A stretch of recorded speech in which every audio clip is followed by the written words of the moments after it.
পরবর্তীকালে আমরা মিছিল করে যেরকম এসেছিলাম মেন রাস্তা ধরে আমরা মিছিল করে যে নির্দিষ্ট আমাদের রুট আছে সেখানে গিয়ে আমরা আজকের এই কর্মসূচির কাজ শেষ করব।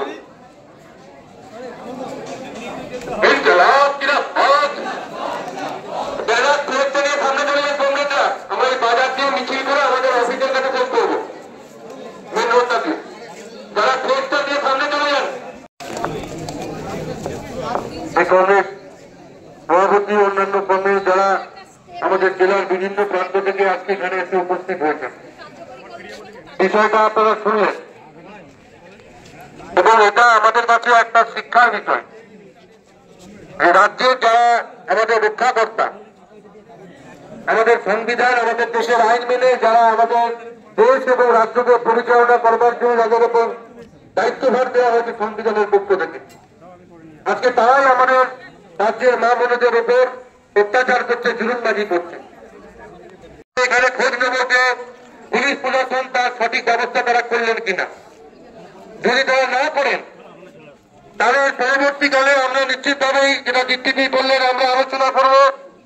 আমরা তিনটে সংগঠন মিলে এরপরে আমরা রুরাল এসপির কাছেও আমরা ডেপুটেশন দেবো, যাতে করে এই ধরনের ঘটনা আমাদের জেলার অভ্যন্তরে না ঘটে। কারণ তারা তো উচ্চর তাদের পুলিশ প্রশাসনের কথা বলছেন, খারাপগুলো আমাদেরকে আবার আসতে হবে। গভর্নমেন্টকে এইরকম একটা মনোভাব নিয়ে আজকে আমরা গিয়েছিলাম এবং সেই ডেপুটেশন আমরা সেখানে আমাদের আলোচনা হয়েছে এবং আলোচনার ভিত্তিতে কি ফল বেরোলো সেই বিষয়ে আমি আপনাদের কাছে বলছি।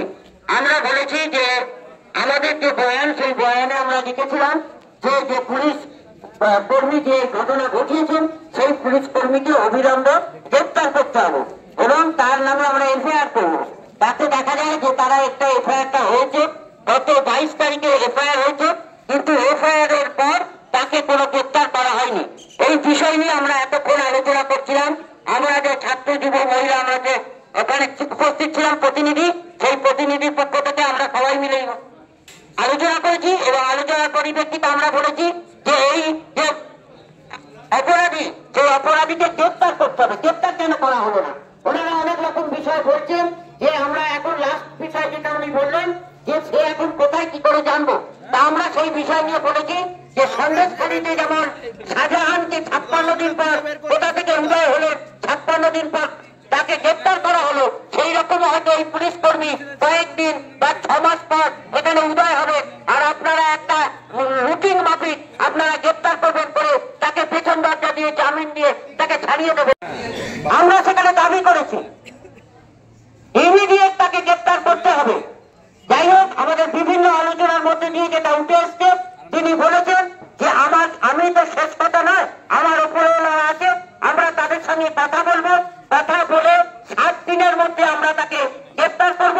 এই প্রতিশ্রুতি তিনি দিয়েছেন এবং এই প্রতিশ্রুতির পরিপ্রেক্ষিতে আমরা আমাদের যে আমাদের 164 সেটা কাল বা পরশুর মধ্যে সেটা লাগু হবে, সেই ধারা লাগু হবে এবং যে গোপন জীবনবন্দি সেটাও নেওয়া হবে, সবটাই করা হবে। তিনি বলেছেন, প্রতিশ্রুতি দিয়েছেন।